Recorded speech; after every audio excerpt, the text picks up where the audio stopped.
Thank you, Tristan. That's lovely. But it's all about you, really. I mean, without you, this wouldn't happen. So thank you for coming. Thank you for staying the distance as well. This is the last talk.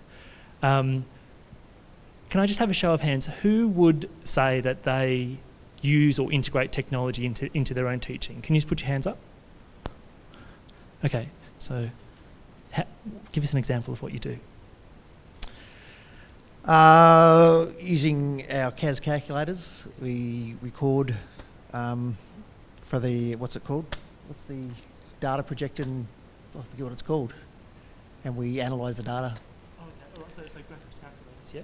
Okay, all right. Who else is doing an interesting thing with technology? Peter, what are you doing? I'm going to ask you. Videos.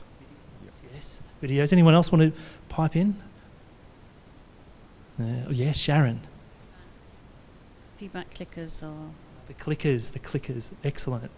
Excellent. All right, well, I'm going to be sharing with you some of my experiences with technology.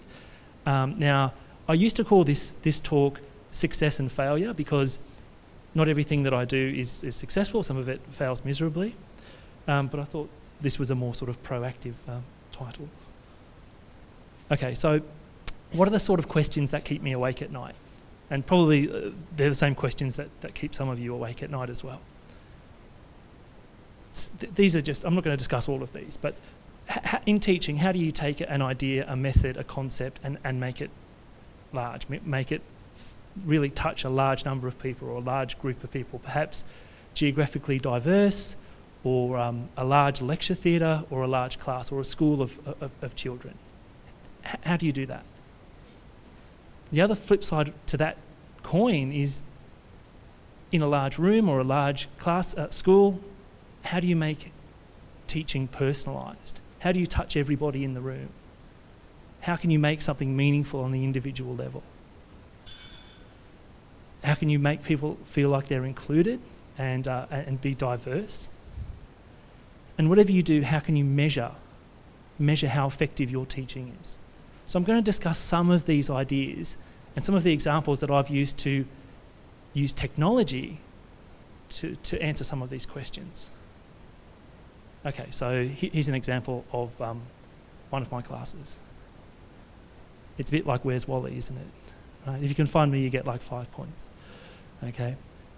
At UNSW, we have very large classes. We have about 55,000 students, and this is a large first-year class where we try to teach first-year mathematics, calculus or algebra.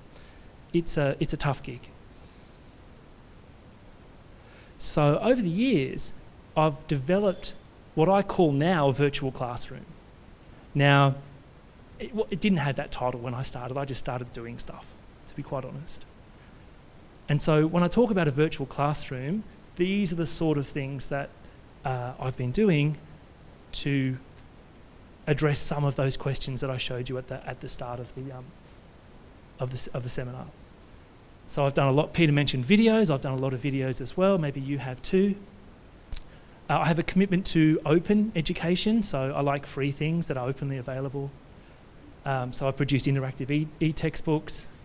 I've done live streams on Google Hangouts where you're actually having a class with a whole bunch of students all over the world, so it's interactive. I've done some online quizzes just through simple things like Google Forms, and I've used games in education. So this is an example of a video.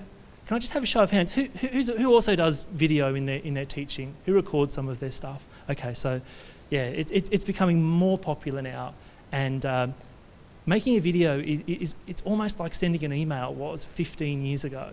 People, maybe 20 years ago now. People were it was just emerging, people didn't really know how to do it, and now it's becoming easier and easier. So here's an example of one of my things. So you can see the lighting's no good, the camera's not straight. Can you see how the board curves? It's not, when people think of online video, they think like Hollywood. This isn't Hollywood, it's like reality TV. Okay, so and Khan Academy is another good example. Khan Academy, they're not fancy videos, but people love them, and they're very effective. You have lots of benefits with using online video. You get flexibility, instant feedback. If you use a platform like YouTube, people don't hold back. They'll let you know what they think of your teaching almost instantly. You don't have to wait till the end of semester to get it. You can also look at analytics, which kind of dovetails into what Alice was saying about data. And analytics is pretty sexy too. I've got to agree with Hal Varian there. Analytics are pretty sexy. And also, I found that just videotaping yourself and watching it back again, you can learn a lot about the way you teach. So it's almost like a self-reflective PD exercise. So for the last 8 or 9 years, I've been doing a lot with online video. And here's a comment from a student. I won't read the whole thing to you, but the important thing that I liked about this comment is this student obviously knew that they were not a top student, but yet they could see real value, and that the resources had a profound effect on the way they worked and the way they understood things. How about some hard evidence? Well, about 3 or 4 years ago, I did a set of videos for an engineering maths class, 200 students, second year. I asked them the question about the YouTube maths resources. Nobody disagreed. That's a pretty strong endorsement. Now, I mentioned the analytics, and I'll go through a few graphs now.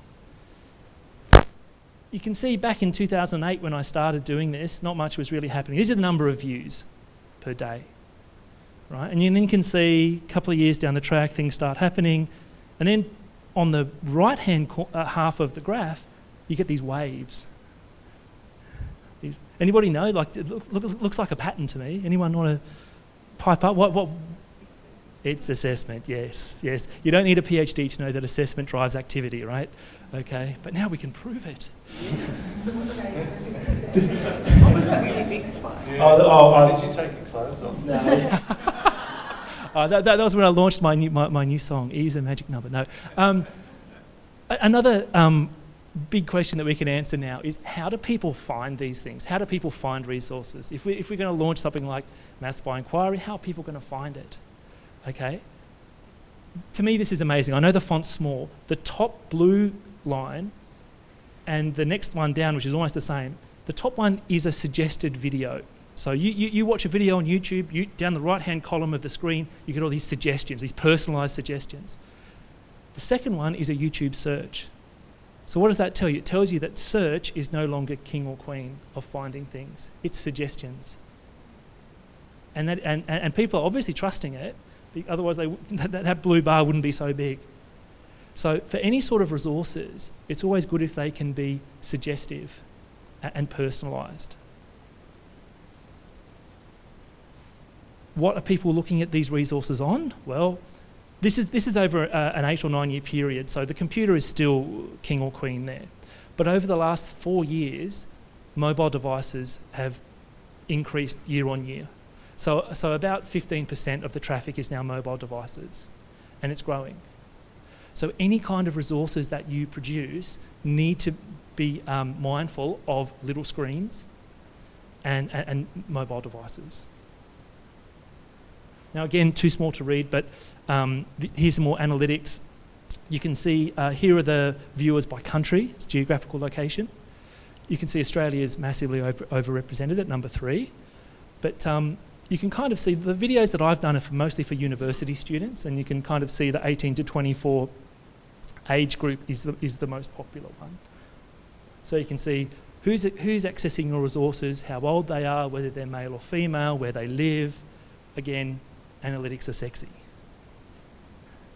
Now here's an interesting one. This is a simple video about domain and range of a function.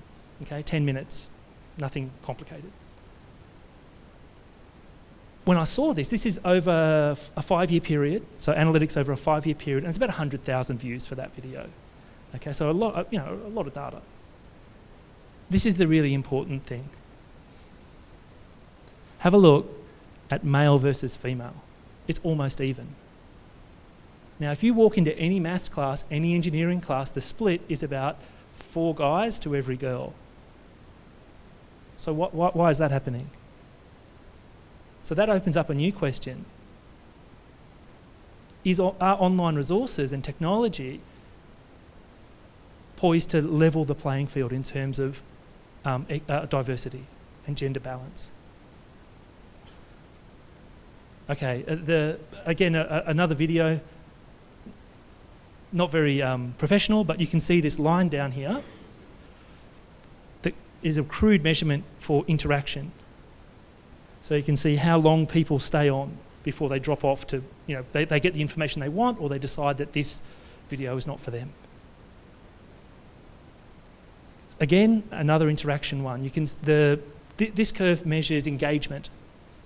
And so this middle line is average engagement compared to all other videos on YouTube, and you can see it sort of goes down where people click off because they don't want, they know it's not what they want, and then it goes up and stays around and stays around and stays around, and eventually the video is either going to stop or people will click off. Now that's not a typical video, that's one of the best ones, but you can see that you can really find out where people are dropping off and go back and analyse what's happening in the video at that point. Okay, so what has been the biggest criticism of videos? Well, we might get to that in the panel discussion, but yes, passiveness. Okay? When somebody's watching a video, the video doesn't really care what's happening, right? The video is going to play anyway. Okay, so people, the trick with, the danger with watching a video is it's a bit like going to class and just sitting there, not engaging. I watched a video, I must be learning something, right? So what I did was I started building that virtual classroom. I started writing some textbooks, some free textbooks, where every chapter was linked to a video, and what you do is you fill in the blanks. This sort of meant that students, it was designed to get people engaging more, going sort of back and forth, pausing the video, and actually taking some notes. Okay, I won't read that to you, but they're free. The books are absolutely free, so anyone in the world can download them. These are the most popular books on this particular publisher's website. Now see if you can spot the odd one out. I Still Can't Speak English, Personal Confidence and Motivation, English for English Speakers, and Engineering Mathematics. Okay? Now, 2 million people have read that book. 2 million. So that's another big tick for making things accessible and open and free. Okay, personally, I'm not a big fan of prescribing textbooks that cost $250 each. That's just not something that I'm into. Okay, again, my big fat head, but this is the next step to online video. And I'm sure some of you have done it here. Things like webinars where you are streaming your presentation or your class live. So there's no editing, there's no post-production, you just get up there and it streams. And people are interacting with you live on the other end, controlling what you do, giving you instant feedback face-to-face or virtually face-to-face. It's been great. Now, a lot of teachers, a lot of academics grumble when I give a talk like this because they're like, I don't have time to do that. I don't have time to do that. I've got 2 small children, one's 3 and one's 5, okay? This, for me, is the most efficient way of doing video presentations or video classes, because you do it once and that's it. It's like giving a talk now or giving a live class. It just happens. So I would very much recommend that. That's the way forward if you are time poor. Oh, okay, it's a little bit chopped off, but the next thing we plan to do in the next couple of years is look for transcripts and translations for videos. As I said at the beginning, I like the idea of scaling education, taking an idea and making it massive, crossing borders, crossing regions. One thing that was decided in the 20th century was that English would be a big form of communication for scientific literature and whatnot. But what about people who can't speak English or have English as a third or fourth language? How can teaching reach them? Well, we've experimented with transcripts and translations. It's not perfect yet, but I'm excited by the idea. And the last thing, we could probably talk about this in the discussion, was what will a lecture look like in 25 years? Will we still be doing what we're doing now? I think there's always going to be a need for the human touch, but are we going to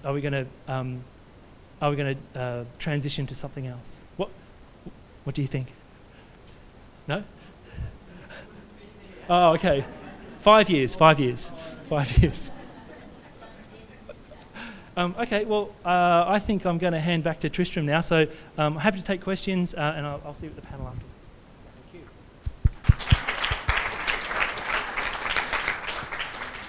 Okay, any questions for Chris? Hi, Chris. Are the videos done live with students, or you do it separately without students? That's a really good question. When I'm doing the live ones, I'll have a bunch of students, at home or in the library or something like that.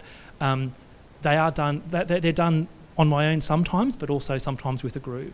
So I'm conscious of things like, so if they're done with a group, I don't put that up openly unless I'm mindful of things like privacy and things like that.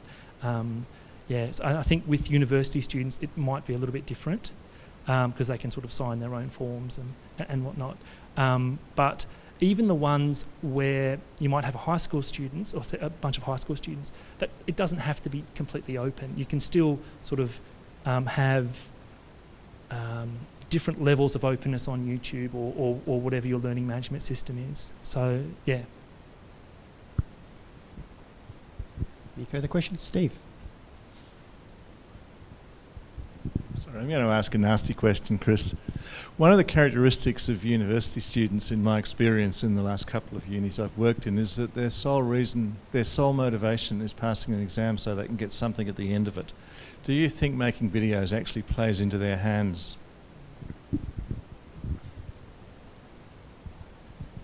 I think the same. Okay, what's stopping a student coming to class and doing nothing and expecting the same?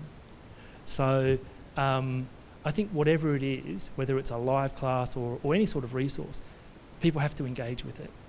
And if they're likely to do that, then it's likely to be more meaningful.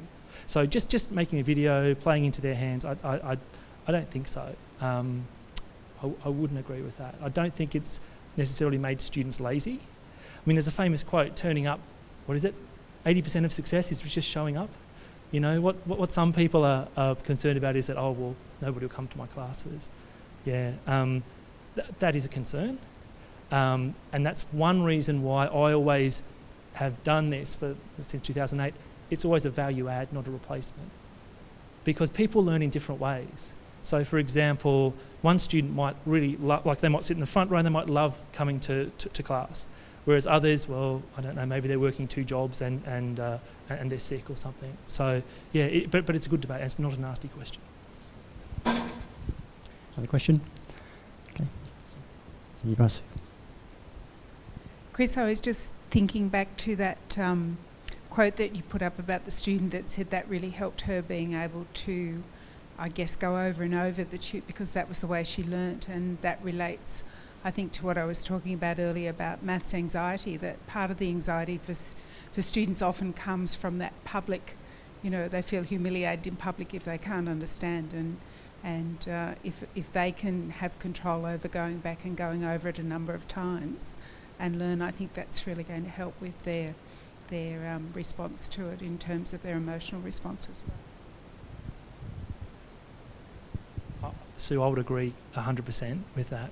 I think some students, they feel pressure from various sources to get everything instantly, and if they don't, they think there's something wrong with them. And with these sort of resources, yes, they can go to class, but they can catch on in their own time by engaging with some of the resources that traditionally, 20 years ago, just weren't available. So.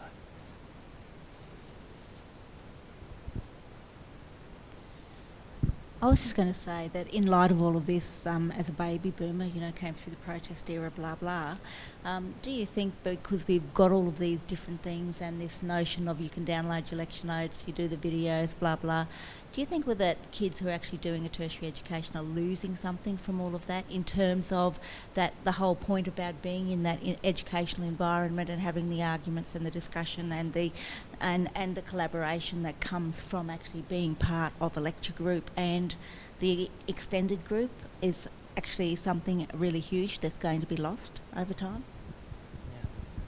That's another great question. I think communities are very important. Learning communities are really, really important, but they are changing.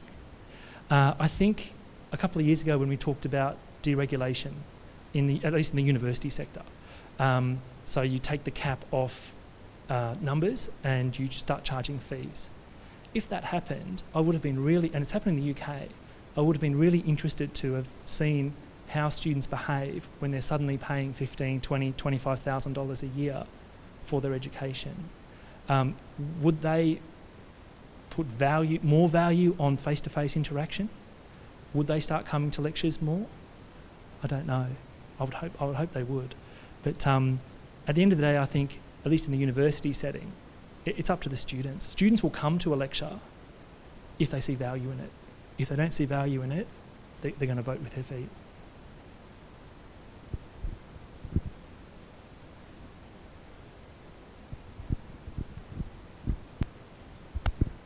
I had a quick look on YouTube, and most of your videos target tertiary, possibly college. I haven't taught year 11 and 12 maths, so I don't know.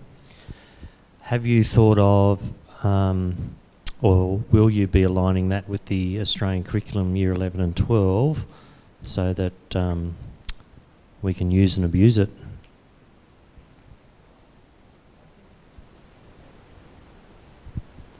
That's also an excellent question, thank you. I think there are quite a few teachers who are playing in that space already.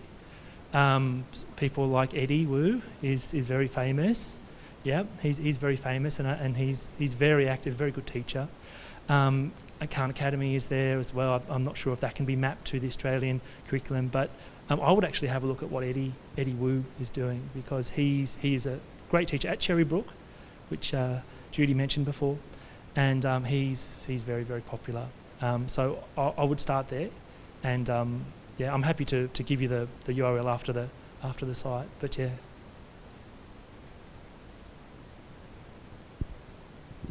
Any further questions? Or I think we thank Chris at this stage. Thank you.